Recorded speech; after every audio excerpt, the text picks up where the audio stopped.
everyone, welcome to the October edition of Consumer Concert Artistry. PC here, and I'm so glad to introduce to you our fantastic clinician tonight. Lynne Jackson is in her 53rd year of an amazing teaching career.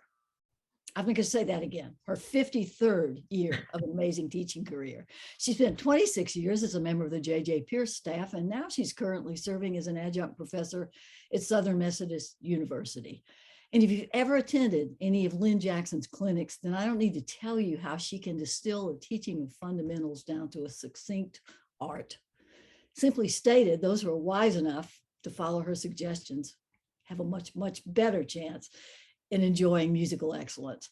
And I should also mention that one of my guideposts to find teachers is that they're lifelong learners. And Lynne certainly falls into that category. She's a world traveler. She was awarded a grant from the National Endowment for the Humanities to study Mozart in Vienna. Go figure. She's truly a Renaissance woman. And tonight she's going to share some of her ideas about her young educator seminars, among other things. Lynne is dedicated to assisting the careers of the young and not so young teachers. And quite simply stated, Lynne Jackson is one of the most dedicated, knowledgeable, and passionate music educators I've ever had the privilege of knowing. So Lynne, thanks so much for sharing your time tonight. And we're going to jump right in. I can't wait to hear your answer to my first question. And it's simply this: take us back to Lynne Jackson as a first-year teacher. If you could give advice to that self, what would it be? Well, thank you. Thank you, PC. I'll tell you, I'm so delighted to be here. And that was a very wonderful, I was waiting for Lynne Jackson to show up, and then I found out, oh, it was me. I have very vivid memories of my first year of teaching. And coincidentally, right now, I am mentoring 6 student teachers and 3 first-year student teachers. And this is what I tell them, and it would have been what I told myself. Number one, understand that you're not going to know everything. And when you don't know something, don't try to hide it. Face it head on. Find out what you need to find out to get better, and do it.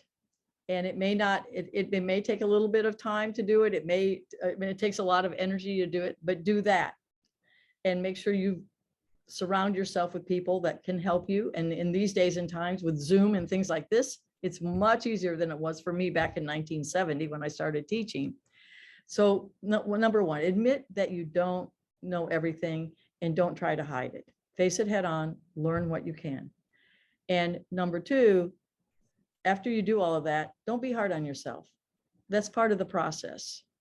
And hopefully you can have, some friends or colleagues or partners to comfort you through this process and growing pains. Oh, beautiful advice. So we mentioned the young educator seminars, and it's obvious that you're very dedicated to helping young teachers. You offer that to continuing education in North Texas. What sort of questions do you find those educators asking you? Well, most of them just want to grow. If they show up at SMU and can't, parking is like, I mean, you need to have a degree in parking from there before you can finish the course. But I mean, they come to SMU from all over the Metroplex, and they just want to learn more. So actually, you are one of our featured guests, and so you were there to see what happens.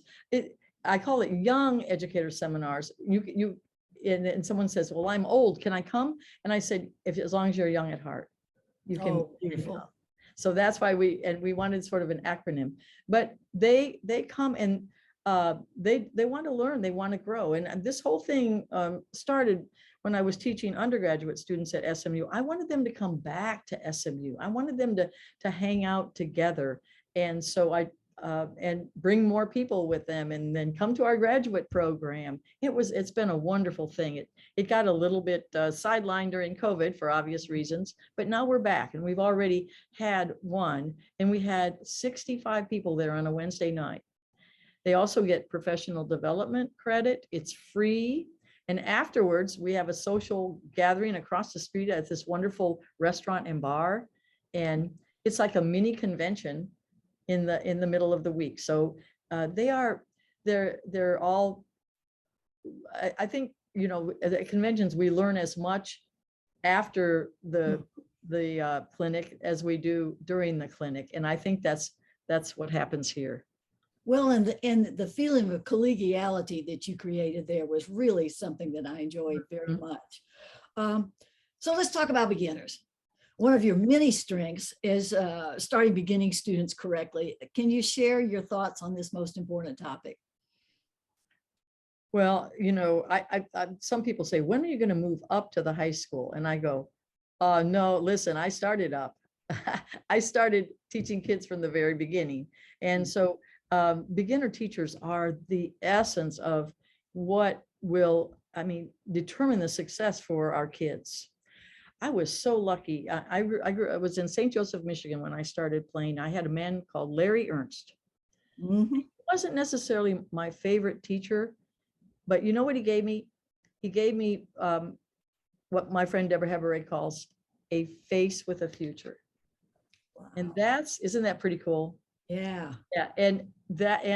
Because I had a good embouchure and I could produce a beautiful sound, when I finally decided that I wanted to invest my body, my soul, my mind into this, I could play. I could play whatever I wanted to play. So getting students started off right with, I believe, a correct embouchure, literacy, learning to read music, and a great embouchure. It makes articulation so much easier. If your embouchure is correct, usually your articulation will be correct.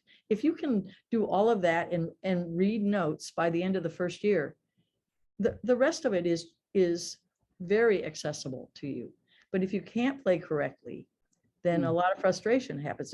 And I stayed in band because I was good.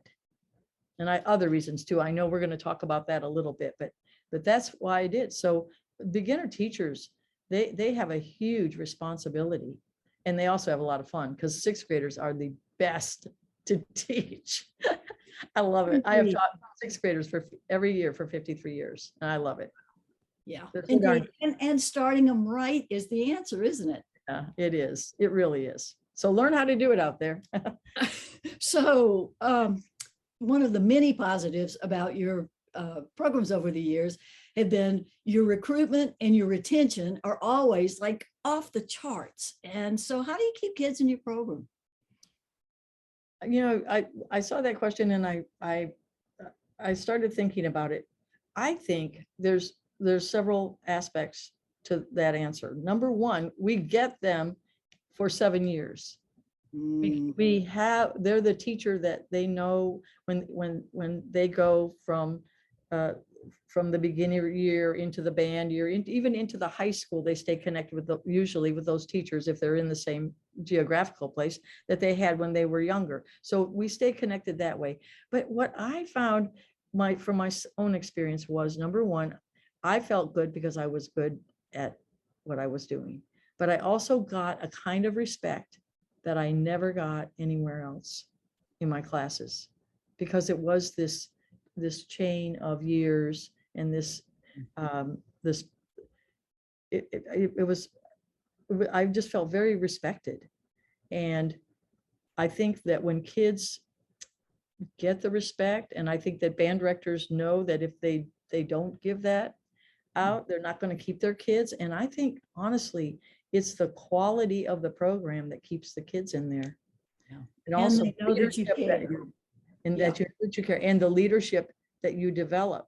So where the older kids pass down to the young kids in a really beneficial way.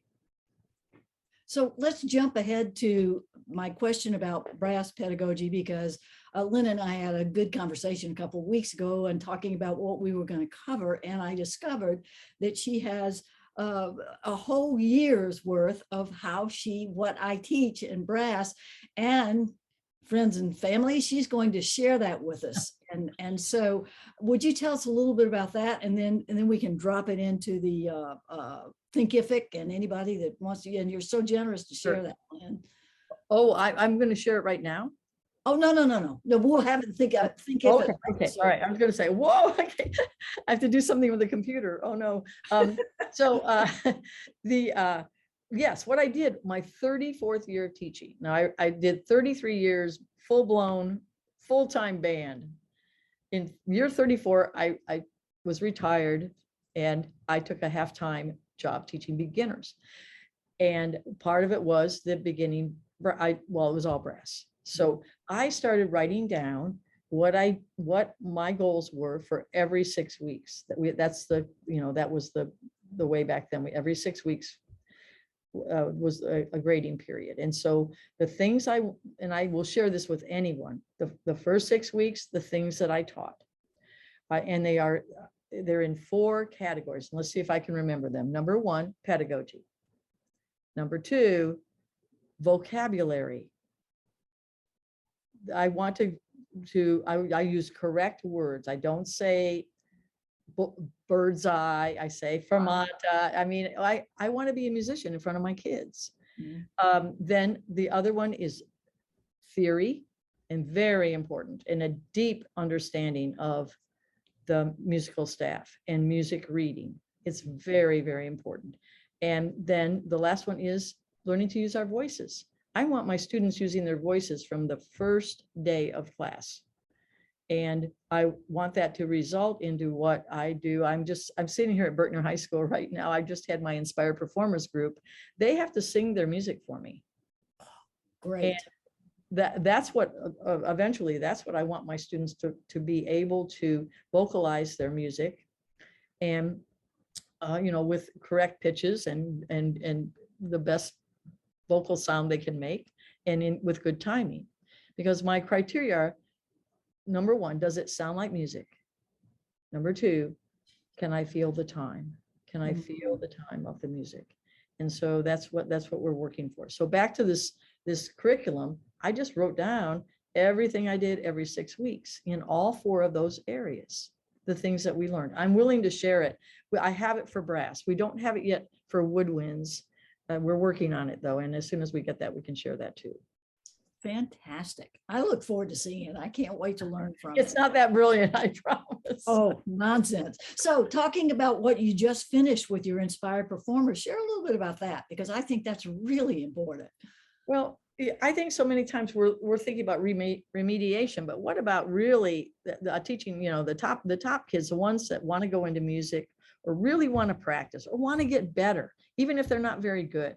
And so about 10 years ago here at Berkner, I started a group called Inspired Performers, and it really took off. At first, we had the kids audition to be in it, and we had to see if they had to be willing to practice. They were kids who wanted to practice, who could stay the course, who were interested in the all region, the area, and the all state process.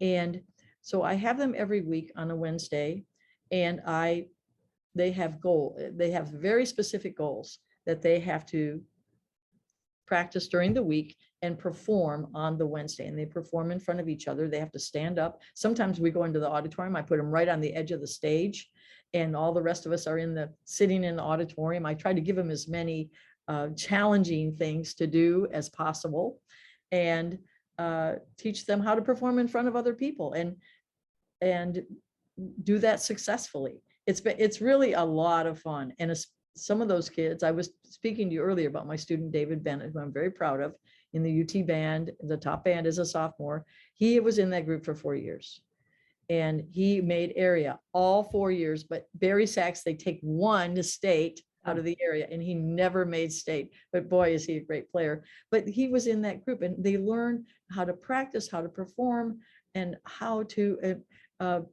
be a mature musician. And we talk about musicality. I bring people in. It's great. It's a lot of fun.